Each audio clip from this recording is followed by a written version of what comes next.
दर्शक बंधु नमस्कार। वक्तृता बा एलुकेशन हेउची उपस्थापना शैली।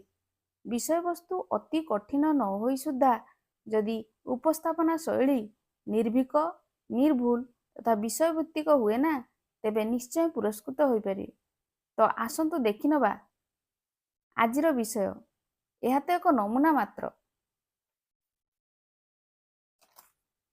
वरेण्य मुख्य सभापति महोदय, पूज्य विचारक मंडली, उपस्थित गुरुजी गुरुमा वृंद तथा मोर प्रतियोगी भाई और भौणी माने समस्त को शुभेच्छा जनाई कृतज्ञतार सहित आरंभ करुछि मोर वक्तृतार विषय वस्तु हजि जाउथुबा लोककलार विकास रे मोर भूमिका।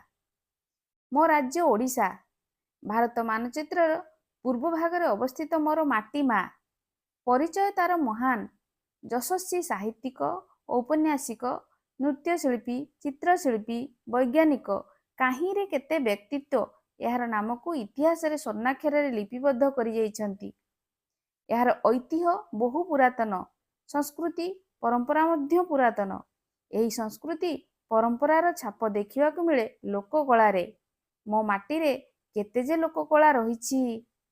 बाउंस राणी, चैती घोड़ा, चांगू नाच, छऊ, डालखाई, दंड नाच, पाला, दासकाठिया, धनुଯାତ୍रा, घंट पाटुआ, घुमुरा, करमा नाच, काठी नाच, केला केलुणी, लौड़ी खेल, गोपालिया मेढ़ नाच, नागा नाच, पाइक आखड़ा, जात्रा, पाटुआ जात्रा, कण्ढेई नाच, रणपा नाच इत्यादि इत्यादि। आजि काहींकि मने हुए एसबु हजिगला भली। सतरे मो जेजेबापा ओ तांको सहयोगी जेतेबेले सजबाज होई दासकाठिया पाला करंती ना लोक माने अर्थात दर्शक माने ताजुब होई चाहि रही थांती। किंतु आजि काहींकि से सबु देखिबाकु मिलुनी। जदिच लोककला रहिछि मात्र दर्शक मानक रुचि धीरे धीरे पाश्चात्यमुखी हेबारे लागिछि। इंटरनेट जुगरे लोके संस्कृति को भूली अपसंस्कृति आड़कू मुहाउछंती। टीवी मोबाइल सोशल मीडिया को बेसी आदरुछंती। ठीक अछि, आमे जदि अग्रगति करिसंती भल कथा, किंतु संस्कृति परंपरा को साथी रे नहीं चलिबा। कारण संस्कृति नाही तो परिचय नाही, परिचय नाही तो विकास केमिति हेबो।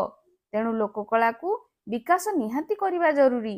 मो कुनी मनरे भावना आसुची, मु लोकमानंकु सचेतन कराइबी, कला को प्रोत्साहन देबा पई बुझाइबी। डिजिटल दुनिया रे कला को किपरि शामिल करि हेबो चिंता करिबी। गोटी अंचलर लोककला को किपरि फेसबुक यूट्यूब संवाद जरिया रे देश विदेश रे प्रचार करि हेबो चेष्टा करिबी। सरकारक तरफारु एथिपाई मिलुथुवा सुविधा सुजोग साधारण कलाकार मानंकु अवगत कराइबी। विवाह व्रत उत्सव आदि रे एहाकु मनोरंजनर माध्यम कराइबी। विद्यालय रे वृत्तिगत शिक्षा भाव रे लोककला को शामिल कराइबाकु चेष्टा करिबी। पटचित्र, बालुका चित्र, तालपत्र चित्र, झोटी चित्र, मुरुज, सिंह काम, मुखा चित्र, चांदुआ, तारकासी काम, टेराकोटा, पत्थर मूर्ति, हस्ततंत एइभଳି शिल्पगुड़िकु कौलिक वृत्ति न होई बरं विभिन्न शिक्षा केन्द्र प्रतिष्ठान सृष्टि कराई अधिक व्यवसाय केन्द्रिक कार्य करिया पई चेष्टा करिबी। शेषरे मु एतिकी कहिबी, गाँरु विकास संभव।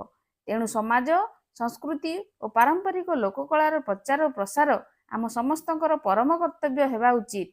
धन्यवाद।